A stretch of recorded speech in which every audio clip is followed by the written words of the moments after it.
नमस्कार। हमारे चैनल पर आपका स्वागत है। आज हम जिस टॉपिक के बारे में बात करेंगे वो है भारतीय संविधान, जिसके लगभग सवाल हर एग्जाम में पूछे जाते हैं, क्योंकि पूरी राजनीति भारतीय संविधान के और को रही है, यानी चारों तरफ भारतीय संविधान की ही है पूरी राजनीति। तो आज हम उसके बारे में पढ़ेंगे कि संविधान किन चीजों से मिलकर बना है, क्या है, और उसका एक भाग एक पढ़ेंगे। ठीक है। अब बात करते हैं कि अपने किसी भी चीज की तैयारी करते हैं, तब क्या करते हैं, आपको असफलता मिलती है तो आप उस चीज को छोड़ देते हैं। आपको ऐसा नहीं करना है, आपको किसी भी चीज में आपको छोड़ना ही नहीं है। यानी कोई भी व्यक्ति हारता नहीं है, या तो वो जीतता है या फिर सीखता है। और सीखने का तात्पर्य है कि आपको वापस उठ कर वापस लक्ष्य की तरफ बढ़ना है।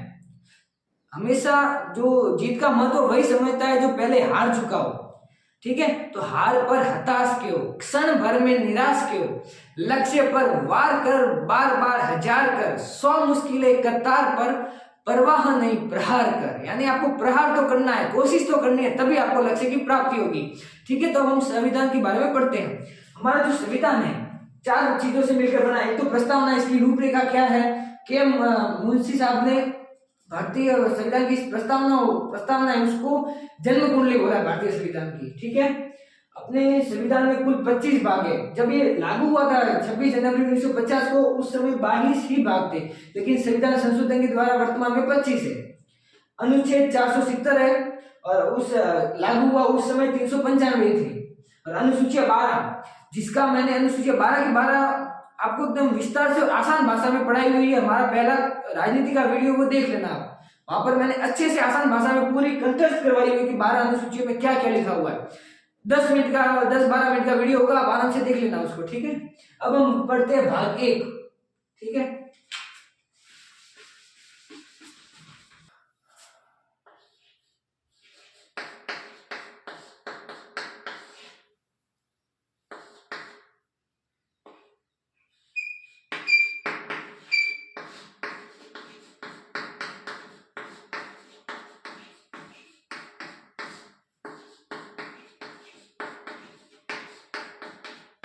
पहला ही सवाल ये बनता है कि अनुच्छेद 1 में क्या लिखा हुआ है। तो अनुच्छेद में ये लिखा हुआ है कि संघ और उसका राज्य क्षेत्र का उल्लेख है।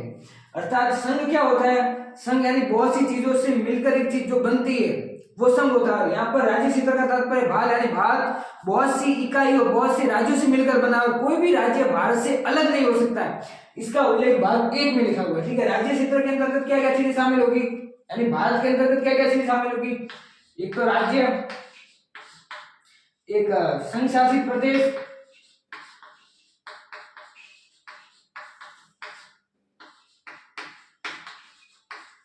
और एक होंगे अर्जित प्रदेश।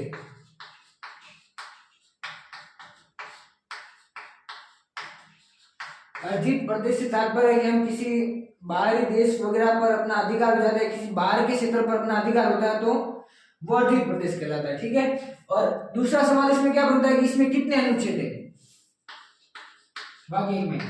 भाग 1 में कितने अनुच्छेद है, ये सवाल भी बनता है। भाग 1 4 अनुच्छेदों से मिलकर बनता है, यानी 1 से 4 अनुच्छेद है वो भाग 1 के अंतर्गत आएंगे। अब मैं आपको 4 अनुच्छेद आराम से आसान भाषा में समझाऊंगा, तब तक आप देखते रहिए और समझिए कि क्या मैं पढ़ा रहा हूं, शब्दों पर गौर करना आप। ठीक है।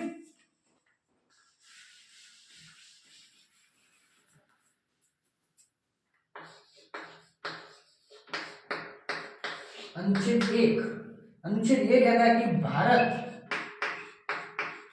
अर्थात इंडिया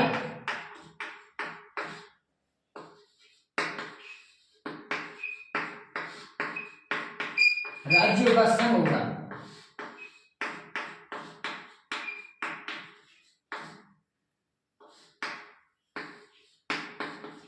अनुच्छेद 1 में क्या लिखा हुआ है, ये सवाल बनता है।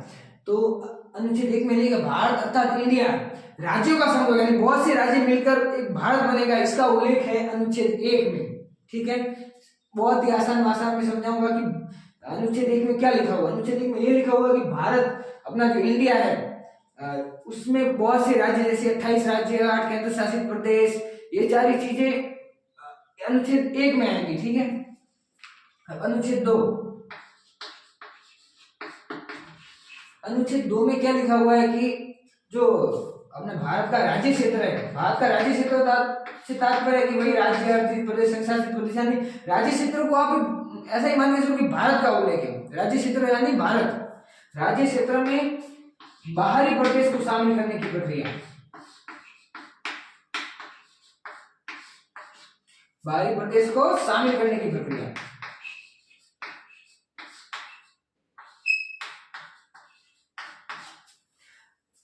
सवाल कभी कभार घुमा के पूछते कि नेपाल को, भारत के प्रधानमंत्री अगर नेपाल को भारत के अंदर मिलाना चाहे तो कौन से अनुच्छेद का वो प्रयोग करके, या किस अनुच्छेद के तहत वो उसको अपने भारत के अंदर मिलाना चाहेंगे?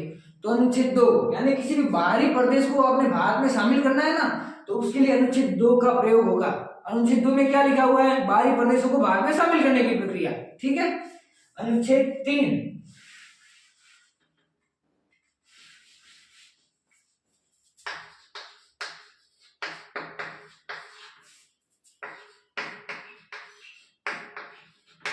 भारत का जो राज्य क्षेत्र है उसमें भीतर में क्या परिवर्तन होगा?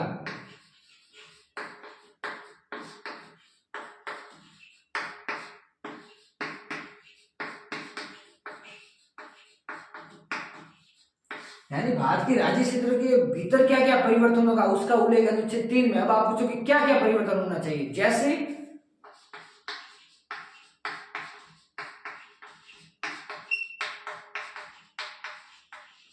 यानी अपने प्रधानमंत्री ने अपने आंध्र प्रदेश से तेलंगाना को अलग राज्य बना दिया। अलग राज्य बनाया, उसके लिए कुछ संविधान संशोधन तो नहीं किया ना, तब उसके लिए अनुच्छेद 3 का प्रयोग किया था। अनुच्छेद 3 में साफ साफ लिखा हुआ कि किसी नए राज्य का गठन करते हैं तब अनुच्छेद 3 का प्रयोग किया जाता है। ठीक है, अनुच्छेद 3 का प्रयोग किया जाता है, यानी किसी नए राज्य के गठन करना हो तो भी अनुच्छेद 3 का प्रयोग होता है। यानी भीतर क्या क्या परिवर्तन होता है वो अनुच्छेद 3 में प्रयोग होगा। ठीक है। इसके अलावा नाम में परिवर्तन करना हो तो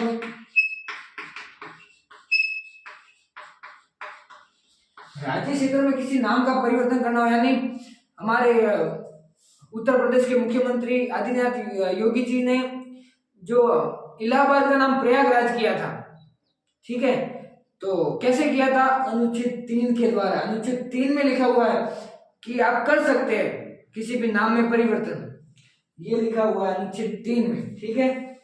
इसके अलावा सीमा में परिवर्तन,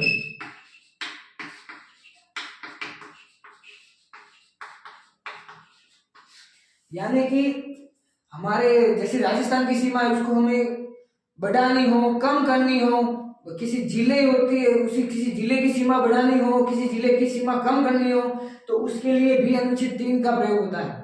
ठीक है। अनुच्छेद 3 में साफ साफ लिखा हुआ है कि भारत का जो राज्य क्षेत्र है उसके भीतर में क्या क्या परिवर्तन होंगे वो अनुच्छेद 3 के तहत होंगे।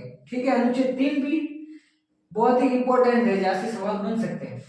अब अनुच्छेद 4, ये सबसे इंपॉर्टेंट है, इस भाग 1 में सबसे इंपॉर्टेंट है वो अनुच्छेद 4 है।